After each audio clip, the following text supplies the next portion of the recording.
బరువు పెరిగిన వారికి, బొచ్చు తగ్గాలనుకునే వారికి, కొవ్వు కరగాలనుకునే వారికి, షుగర్ తగ్గాలనుకునే వారికి, రక్తంలో ట్రైగ్లిజరైడ్స్ ఎక్కువ ఉంటే గుండె జబ్బులకు దారితీస్తాయి, అవి తగ్గాలనుకునే వారికి, బ్యాడ్ కొలెస్ట్రాల్ ఎల్డిఎల్ ఎక్కువ ఉండి తగ్గాలనుకునే వారికి, అన్నాలు ఏ వెరైటీస్ అయినా మానేసి పుల్కాలు ఇలా పెట్టుకోండి. పుల్కాలు వద్దనుకున్న వారు 2 రాగి రొట్టెలు, 2 జొన్న రొట్టెలు ఏదైనా ఇట్లా పెట్టుకోండి. ఏదైనా వెరైటీ 1/2 కేజీ 3/4 కేజీ కూర పెట్టుకు తినేసేయండి.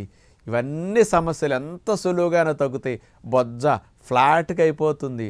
ఇలాంటి మంచి టెక్నిక్ ప్రకారం మీరు జొన్న రొట్టెలు, రాగి రొట్టెలు ఇంట్లో ట్రై చేయండి. గుల్లగా మెత్తగా ఉంటాయి. పిల్లలకు కూడా ఇలాంటి పెట్టండి. మన వలే భవిష్యత్తులో పిల్లలకి జబ్బులు రాకుండా, షుగర్ రాకుండా, లావ్ అవ్వకుండా, స్లిమ్గా సన్నగా ఉండటానికి అన్నాలు మానండి. పుల్కాలు ఇంట్లో మొదలెట్టండి అని అందరికీ విజ్ఞప్తి చేస్తూ నమస్కారం.